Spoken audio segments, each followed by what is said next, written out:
The recording studio on West 44th Street was cold that night. Not the kind of cold that comes from weather. The kind that settles into your chest when you know something is ending and you don't have the words to stop it.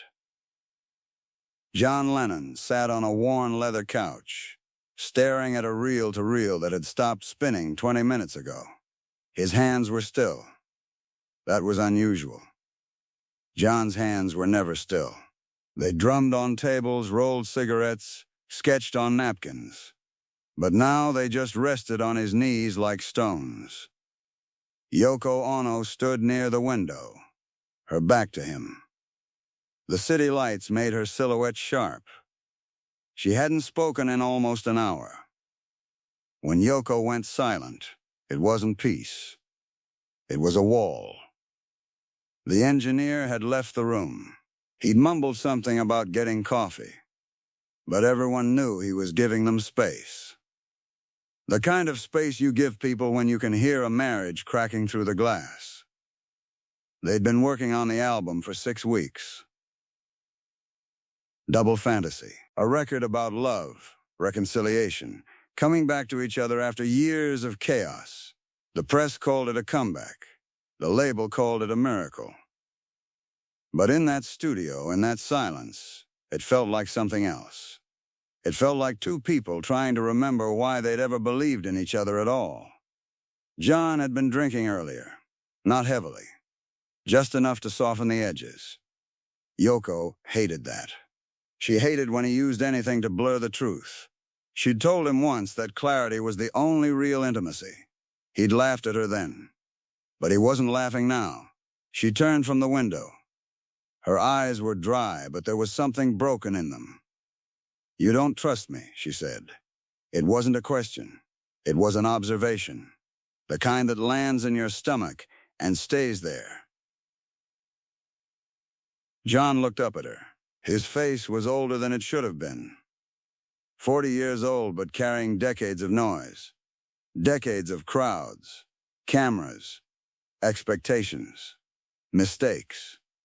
"I trust you," he said quietly. "No, you trust the idea of me. You trust the version of me that fits into your story. But you don't trust me." He stood up, slowly, like his body was heavy. "What do you want me to say, Yoko? I want you to tell me the truth. I've been telling you the truth for 15 years. "No," she said. Her voice didn't rise. It just sharpened. "You've been telling me what you think I need to hear. You've been performing honesty. There's a difference." John's jaw tightened. He crossed his arms. A defense he'd learned as a child in Liverpool when the world got too loud. When his mother left. When his aunt raised him with love that felt like duty. When the Beatles became a cage he couldn't escape. "I don't know what you want from me anymore," he said. Yoko stepped closer. Not close enough to touch him, just close enough that he couldn't look away. "I want you to stop running." "I'm not running. I'm here. I'm in this room. I'm making this record with you. I came back. You came back to the idea of us. You came back because you were tired. Because Sean needed a father. Because the world expected it. But you didn't come back to me." Her words hung in the air like smoke. John felt something crack in his chest. Not anger. Something quieter. Something that felt like grief. "You don't know what it's like," he said. His voice was low now, almost a whisper. "You don't know what it's like to be me. To have every word I say printed in a newspaper. Every mistake I make turned into a headline. I can't breathe without someone analyzing it. I can't love you without the whole world watching." Yoko's face softened, just a little, just enough to show the pain underneath. "I know what it's like to be invisible next to you," she said. "I know what it's like to be hated, because I love you.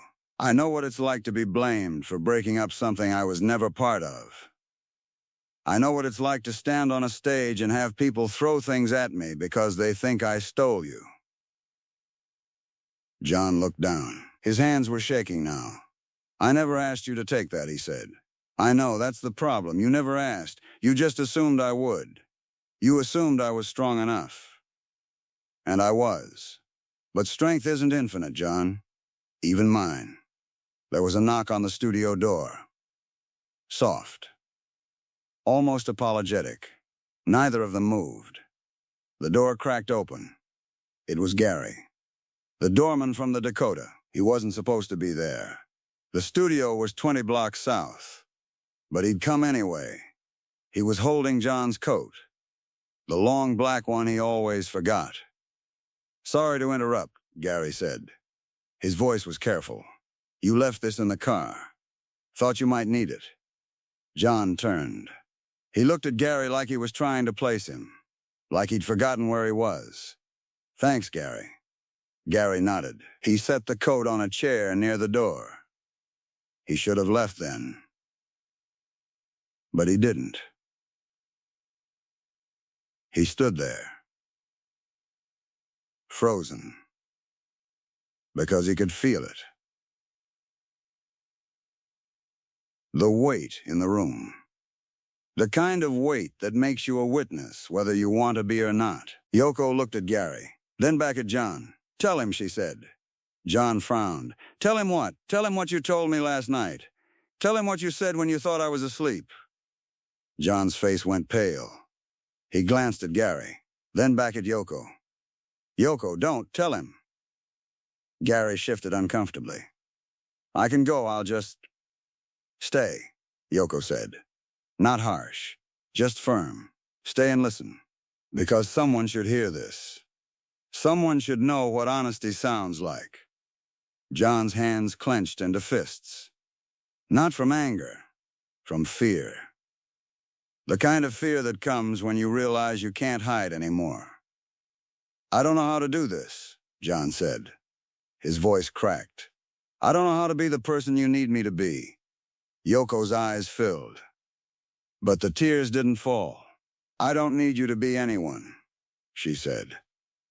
"I just need you to be here. Really here. Not the version of you that the world sees. Not the version of you that you think I want. Just you." John's breath shuddered. He looked at Gary. Then back at Yoko. "I'm afraid," he said. It was barely a whisper. "Of what?" Yoko asked. "That I'm not enough. That I never was. That you'll wake up one day and realize you wasted your life on someone who couldn't even figure out how to love you right." The silence that followed was heavy. The kind that makes you feel like the air itself is holding its breath. Gary stood by the door. He didn't know what to do with his hands. He didn't know where to look. But he stayed. Because something in him understood that this was sacred. That this was the kind of moment you don't turn away from. Yoko walked to John. Slowly. She reached up and touched his face. Her hand was small against his cheek. "You think love is something you earn," she said. "You think it's something you have to be good enough for. But it's not. Love is something you show up for. Even when you're scared. Even when you don't know how. You just show up." John closed his eyes. A tear slid down his face. "I don't know if I can," he said. "You already are." Gary felt something rise in his throat. He didn't know these people. Not really. He opened doors for them. He carried their bags. He smiled and nodded and made small talk about the weather. But standing there, watching this, he felt like he was seeing something true. Something most people never see. The moment when someone stops performing and just breaks open. John pulled Yoko close. Not desperately. Not dramatically. Just gently. Like he was afraid she might disappear if he held her too tight. "I'm sorry," he whispered into her hair. "I know. I don't know how to fix this. You don't have to fix it. You just have to stay. Gary turned toward the door. He moved quietly, carefully. He didn't want to break the moment. He reached for the handle. Gary. John's voice stopped him. Gary turned. John was still holding Yoko, but he was looking at Gary now. His eyes were red. His face was raw. "Thank you," John said. Gary didn't understand. For what? For being here. For listening. For not pretending you didn't see. Gary nodded. He didn't know what else to do. "Most people pretend," John said. "They see pain and they look away. They hear truth and they change the subject. But you didn't." Gary swallowed. "I didn't do anything. You stayed. That's something." Yoko looked at Gary too. Her face was softer now. The wall was gone. "He's right," she said. "Most people run from honesty. They're too afraid of what it might cost them. But you didn't run." Gary felt heat in his face. He wasn't used to being seen like this. He was used to being background. Invisible. The person who held the door and faded away. "I just brought your coat," he said quietly. John smiled. It was small, tired, but real. "You brought more than that." Gary left the studio. He walked down the hallway, took the elevator, stepped out onto 44th Street. The cold hit him immediately. December in New York. The kind of cold that wakes you up. He stood there for a moment. Just breathing, just feeling the weight of what he'd seen. He didn't know then that it would be the last time he'd see John Lennon alive. He didn't know that 3 days later, outside the Dakota, a man with a gun would take everything away. He didn't know that the last words he'd hear John say would echo in his mind for the rest of his life. "You stayed. That's something." Gary walked home that night, thinking about love, about how fragile it is, how much courage it takes to show up when you're afraid, how easy it is to perform honesty instead of living it. He thought about John's face, the way it looked when he stopped hiding, the way it softened when he let himself be seen. He thought about Yoko, the way she held her ground, the way she demanded truth, even when it hurt, the way she didn't settle for the performance. And he thought about himself, about all the times he'd walked away from hard conversations, all the times he'd smiled and nodded and pretended everything was fine, all the times he'd chosen comfort over connection. When he got home, his wife was asleep. He stood in the doorway of their bedroom and watched her breathe. She looked peaceful, small, fragile in a way he usually didn't notice. He thought about waking her, about telling her what he'd seen, about asking her if she felt seen, if she felt heard, if she felt like he was really there. But he didn't. He just stood there, watching, wondering, carrying the weight of a moment that wasn't even his. 3 days later, when the news broke, when the world stopped to mourn, when the radio played nothing but Beatles songs and tears filled the streets, Gary stood in the lobby of the Dakota and remembered.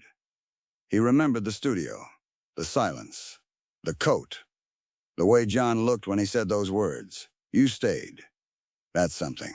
And Gary understood then that love isn't about being perfect. It isn't about having all the answers. It isn't about never being afraid. It's about staying, even when it's hard, even when you don't know how. Even when the world is watching and you're terrified of failing. You just stay. And sometimes, that's everything.